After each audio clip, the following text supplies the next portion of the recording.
Boa noite, queridos irmãos. Estamos muito felizes por mais um dia de estudo com vocês. Iniciamos hoje pelo coração do Evangelho, que é o Sermão do Monte. Se o Evangelho é o coração da Bíblia, o Sermão do Monte é o coração do Evangelho. Então nós fomos visitar o Monte das Beatitudes ou das Bem-aventuranças, relembrando a saída de Jesus da sinagoga de Cafarnaum, conduzindo aquele povo, que era muita gente, como diz Mateus 4:25, muitos seguiam, multidões o seguiam. E ele, no sentido de acalmar,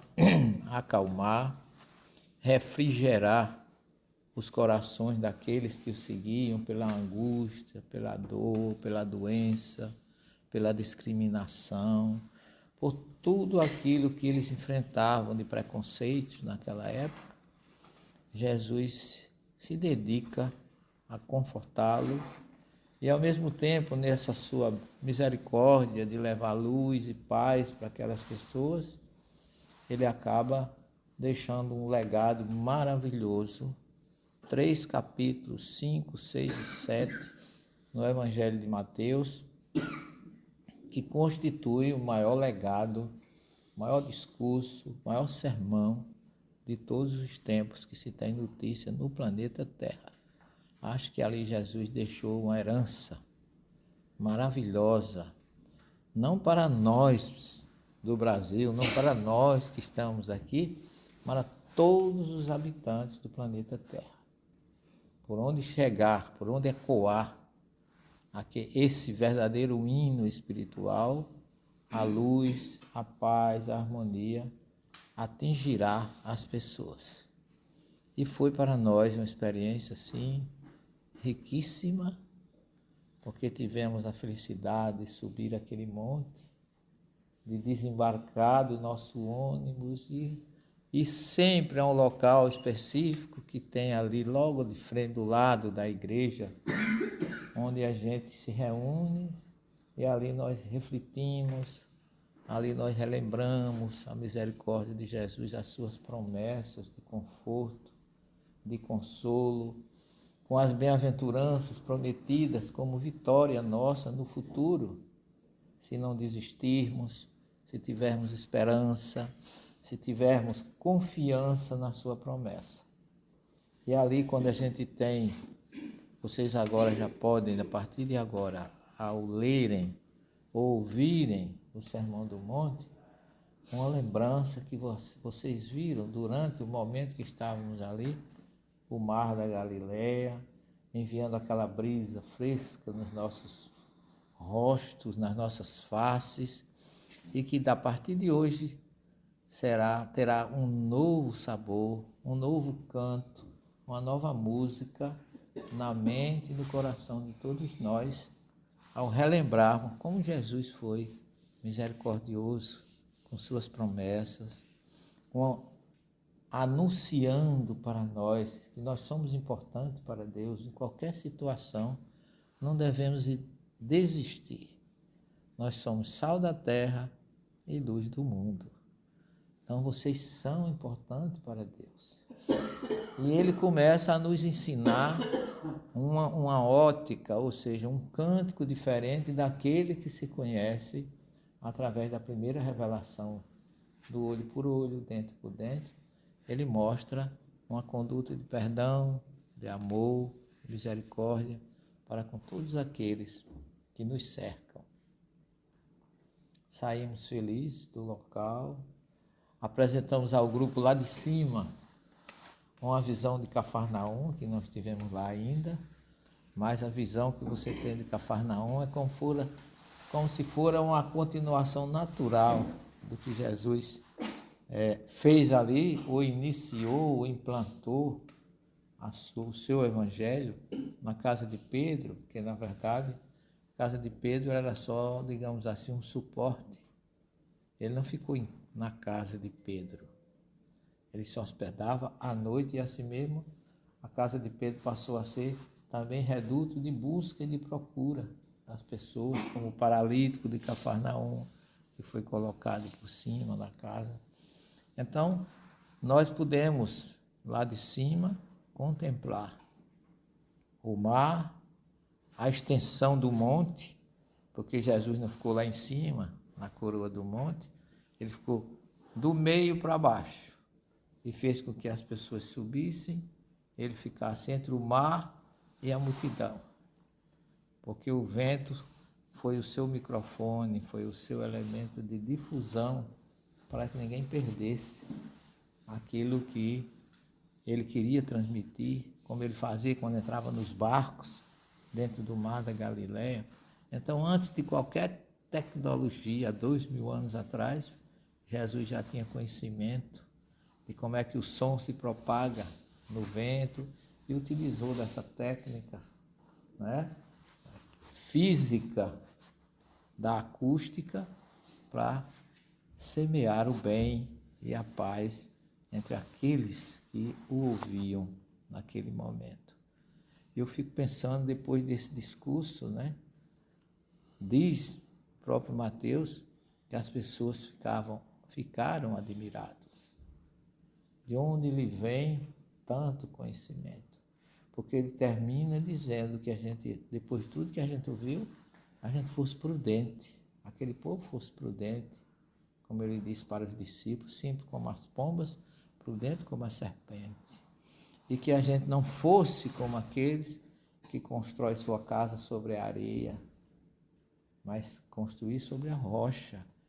Ou seja, as dificuldades não irão nos destruir. Tenhamos prudência, saibamos escolher, sejamos firmes nas nossas opções. É isso que ele conclui. Depois de tudo que vocês receberam, vocês não podem, a partir de hoje, serem imprudentes, porque eu já dei toda a receita. E nós estamos há 2000 anos ainda desse bolo espiritual. Eu acho que a gente ainda não colocou nem a massa na forma. Ainda tem muita coisa para bater, para temperar, para dosar na prática desses ensinamentos inacabáveis. Sempre, 2000 anos depois, está atualizadíssimo. E não nos decepcionemos, porque daqui a 5, 6 mil anos, provavelmente, ainda estará servindo para muita gente. Porque eu espero que a gente não esteja mais aqui, já estejamos na regeneração, no outro estágio. Se Deus quiser, tenhamos esse empenho de ouvir Jesus para chegar lá.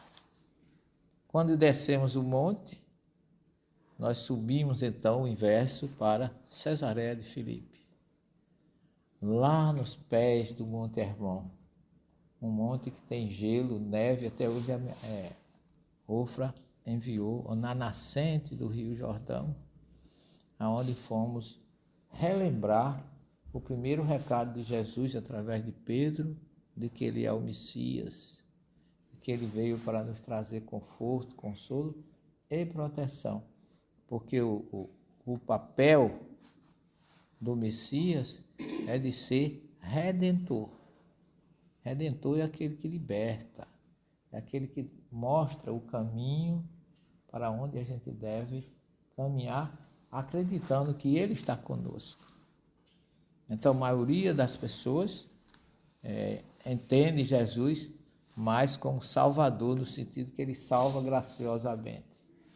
Mas o melhor conceito seria Redentor, aquele que protege e auxilia a gente quando a gente faz a nossa parte, ele acompanha. Por isso que ele disse: quem quiser me seguir, tome a sua cruz e venha.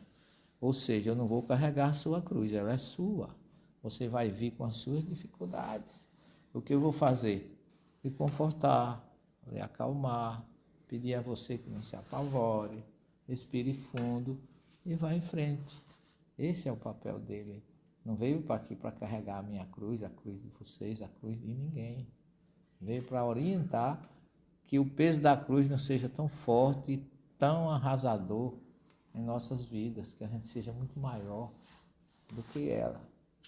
Porque ele diz, os que estão cansados e oprimidos, me procurem que eu os aliviarei. Ele não está dizendo que me procure que eu vou ficar com o teu problema e você vai embora livre, leve e solto. Não é bem assim. Ele vai fazer com que a gente tenha condições de caminhar até o momento de poder caminhar sozinho, como uma criança que aprende a andar e aí se liberta. Essa é a ideia quando ele se declara como o Messias, o Redentor. E nós aproveitamos o momento que lá em cima tem muita figueira, né? E vocês viram a importância da figueira em nossas vidas. E por coincidência a gente pegou a figueira no desabrochar, no mês de março, que é a época que ela começa a lançar as suas infrutescências, para as suas inflorescências, que vai se transformando em frutescência, em fruto, depois em folha. Aí tinha frutozinho pequenininho, né? E daqui a um mês ou dois vai estar todo florido, e aí quando tiver florido não, folharado, vamos dizer assim, coberto de folhas, que é o momento que quando ele estiver coberto de folha você já pode ir e provavelmente vai encontrar o figo no ponto de ser alimentado, absorvido ou consumido. E que Jesus compara nós com a figueira. Que assim como a figueira tem que ser fiel, por isso que os nossos irmãos de outras correntes religiosas falam que Deus é fiel. Não é Deus que é fiel, a sua obra que é fiel. Deus não pode ser qualificado com adjetivo. Né? Não pode, quem pode qualificar Deus? Não, a sua criação é fiel. Por quê? Porque você não encontra dentro de coco na praia, você nunca vai encontrar cachaça. Você vai encontrar sempre água de coco potável, perfeita, com glicose, com potássio, porque é aquilo que a gente espera encontrar. Então, o coco é fiel, a manga é fiel, o abacaxi é fiel. O abacaxi não tem maçã, maçã não tem uva, cada um no seu ponto. Então, Jesus cobra que nós sejamos fiéis, que não demonstremos na sociedade uma coisa e na prática fazemos outra. Por isso que é tão famosa a parábola da figueira, que diz depois que secou. Secou não. Nós poderemos secar se não dermos bons frutos. Essa é a mensagem que nós vimos lá. E para coroar o nosso dia, descemos da Alta Galileia para o lado sul do Mar da Galileia, onde está a nascente do Jordão, para formar o Vale do Jordão, para assistir lá em Ardenite, os nossos irmãos vibrando naquela região que eles acham, a grande maioria, que foi ali que Jesus se batizou. E Jesus não se batizou na Galileia, mas na Judéia, que foi o que eu quis fazer vocês compreenderem na prática. E vamos mostrar isso, que Jesus, segundo João, batizou-se em Betânia do Jordão, na Judéia, e não na Galileia. Mas, professores, eles estão nos enganando? Não. Ali não está dizendo que é o local do batismo. Ali é um sítio de batismo, que foi preparado aqui para as pessoas que vêm e realizam como se ali tivesse sido o lugar, porque na verdade Jesus batizou-se, ou melhor, foi identificado por João nas águas do Jordão, e ali é o Jordão. Não é o local, mas a água é a mesma, né? Se não, aquela água que passou ali hoje, talvez até a gente encontre lá quando for visitar o verdadeiro local do batismo. Então, queridos irmãos, nós estamos muito felizes. Vocês estão cansados, mas é só o corpo. O espírito está renovado, né? Porque cada dia a gente vai sentindo, porque como o espírito não cansa, né? Ele está rejubilado. O corpo da gente é que está lá assim meio devagar, né? Vocês assim com a cara de me botam na cama, eu estou querendo descansar. mas nós estamos felizes por isso, que é a nossa busca da verdade que nos liberta, como nos ordenou, e nos solicitou e esclareceu Jesus. Muita paz, durmam bem, uma boa noite e até amanhã, que amanhã que vai ficar ainda melhor, está sendo uma ascendência. Se Deus quiser, serão muito mais aprendizado e mais luz para os nossos espíritos. Boa noite a todos.